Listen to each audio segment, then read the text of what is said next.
Ladies and gentlemen, my name is Paul, and in this Game Telecom video, we're going to be having a discussion on a couple of talking points. The first of which would be AMD and their recent reconfirmation that Zen will indeed be released in 2017, and they've given further details on their roadmap for that.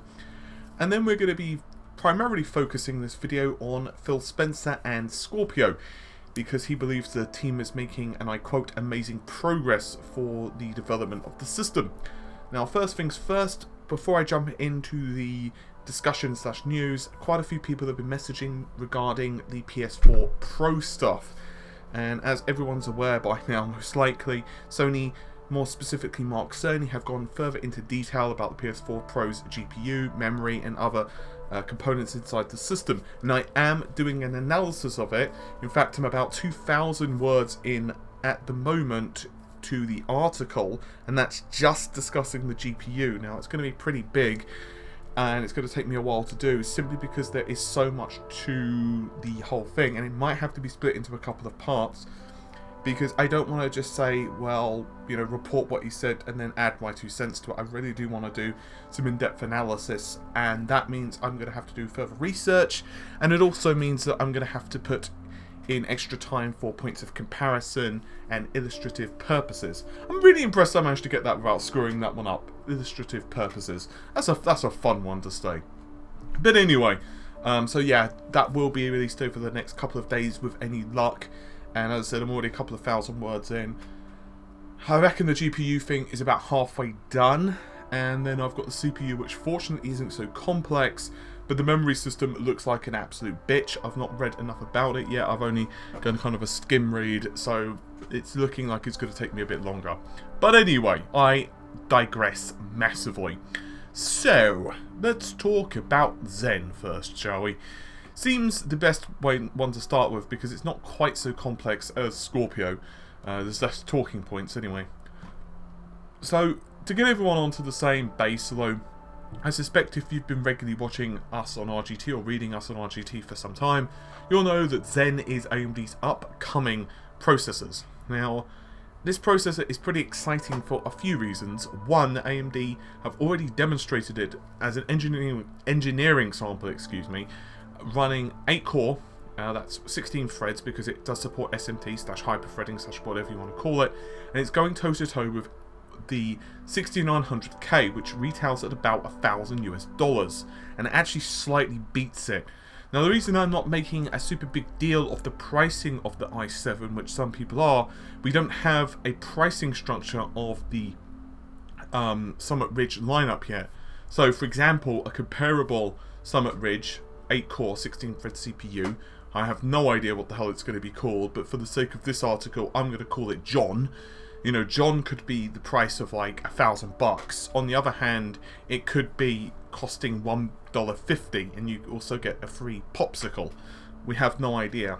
But what we do know is it's going to be very comparable in performance to Intel. So assuming AMD can nail a good price point, it's definitely going to be a very interesting option. Particularly when one considers that the 8-core 16-thread is going to be available for desktop.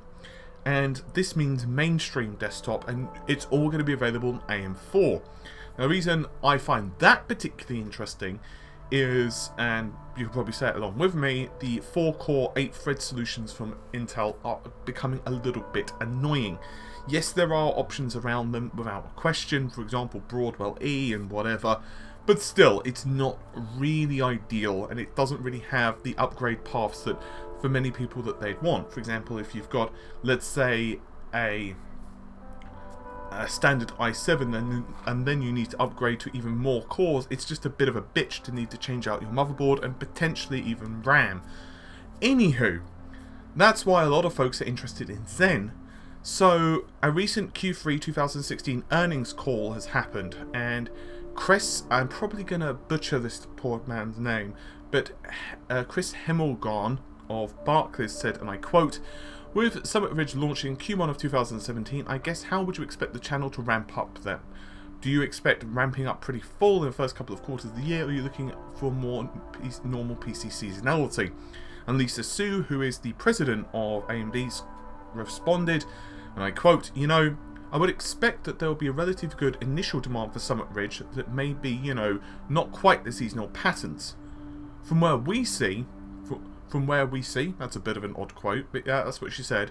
From where we see, Summit Ridge is playing in a space and high-end desktop that will currently aren't offering a product. So we believe we will be competitive, certainly with the Core i5 as well as i7, and we'll be launching in those areas, end quote. That pretty much tells it what I just said, but probably slightly more succinctly. Essentially, she's saying that Intel don't really have anything to counter this, especially in the AM4 side of things, and honestly, I'm good with that. I want a shake-up. As I said, Q1 2017, which means we're probably going to see it launch, and whether it's going to be in volume, your guess is as good as mine, but that's going to be at CES of January. But it looks like the high-end AM4 motherboards, specifically the X370, those are the ones that offer dual graphics card support, high overclockability, overclocking functionality, that probably sounds better, doesn't it?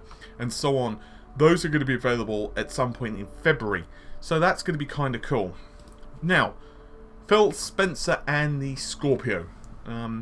Do I really need to tell you what Scorpio is? Too long didn't read. It's a much more powerful version of the Xbox One. It's quite interesting actually, because the official website for Scorpio is now touting it to be the only console, God I can't speak suddenly, the only console capable natively running 4K, which is kind of amusing. But regardless, Phil has been taking a lot of questions recently on Twitter. I will say he's pretty good at responding on Twitter. And he basically was answering questions regarding the console's release date, pricing, and all of that stuff. Now, he says he's not going to give an exact release window. Do remember it's holiday 2017, but that doesn't tell us much. Holidays is down to debate what you want to say. I mean, you could say that's like early November all the way down to the 24th of December, really, couldn't you? It's up to you. But he did say that he's feeling really good about the schedule, and that without too much more messing around, he says, and I quote, "I'm in a day-long review where the team is on Scorpio right now." He says they're making amazing progress and we feel good about the schedule. Now, he's not telling us what the price range is. All they've said is that it's not going to be more than what a typical console would be. Now, it's a bit difficult to really know what you could consider that as a pricing, because consoles and their pricing has varied all the way up and down the houses. Currently, the PS4 Pro, which is a good point of comparison, is around the 350 mark. So I suspect Scorpio is going to be between 350 and 400, maybe 450 on the outset, but that's just my guess. Do remember, Scorpio supposedly is going to be offered in a couple of different varieties. Now, those varieties are not CPU and GPU differences. Instead, we're looking at hard drive sizes, which I personally would prefer just an easy upgrade solution for the hard drive, but it is what it is. So I guess it's going to be more in line with the Xbox One S in that regard. I wouldn't be surprised, however, if this system sells really well. Ultimately, just like with AMD and Intel, the thing which is going to separate Sony and Microsoft is going to be the price versus the perceived performance. Perceived being the strong word. So currently a couple of people have been messaging me asking about the Scorpio versus the PS4 Pro, and my personal opinion, obviously we don't have an analysis of the Scorpio in terms of the in-depth architecture because we don't know enough about it. I've gone through the basic specifications, you can check that out on the YouTube channel. My personal feelings are that there's not really going to be any secret sauce the PS4 Pro has that the Xbox Scorpio isn't capable of doing, because in a nutshell, you would imagine that their GPU versions are going to be Polaris/Vega based for the Scorpio. I would be amazed if it's Polaris pure, so the RX 480 basically. I don't think that we're going to be seeing that with the Scorpio. It's either going to be a completely custom GPU or based on a Vega derivative, because the clocks just don't make sense. You would have to have a RX 480 essentially with the 36 compute units clocked at around 1260, 1300 megahertz to get the 6 T-flops of compute performance, it just doesn't make sense. So therefore they're probably using a semi-custom GPU or a variant of Vega, and that therefore means most logically that they're going to have access to most of the same technology that AMD do. And actually, a quite interesting thing that I did the other day, just for lols, I was taking a look at the disparity between the PS4 Pro memory bandwidth, which is about 218 gigabytes per second, the Scorpio's bandwidth, which is 320 gigabytes per second, and if you start doing the maths on that based upon the differences in GPU performance, you start noticing that the performance of the GPU is almost in line with the performance difference between memory bandwidth, which you'd kind of expect, but there is a subtle difference which isn't accounted for. So the Xbox One S the Scorpio still has a little bit of spare bandwidth, and I'm going to assume that that's probably down to the extra extra CPU performance. So I don't know. It's going to be quite an interesting show to see what Microsoft have managed to squeeze in the CPU. Because as some folks may remember, one of the reasons Sony have used the current CPU which they are for the PS4 Pro is because they want that compatibility with the older games on the PS4 launch model.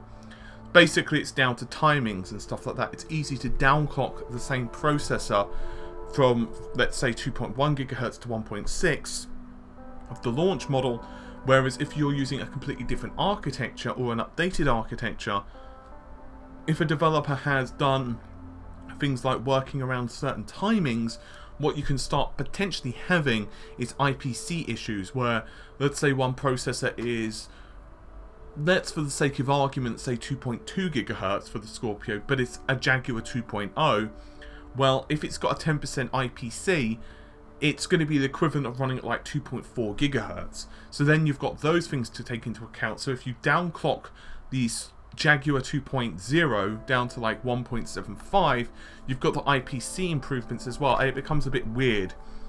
Now that's not always the case, and Microsoft may be doing things a little bit differently, so it's going to be kind of curious how all of this works. I'm really interested, not so much on the GPU for the Scorpio, but what they're doing for the actual pure CPU. I want to know what they're using. Particularly because previous comments from Phil Spencer, was it Phil Spencer? I'm pretty sure it was Phil Spencer. He constantly banged on about the fact that the Scorpio is, quote, balanced between the CPU, the GPU, memory, and so on and so on. Anyway, hopefully you've enjoyed the video. I'll see you soon. Take care of yourselves. Bye for now.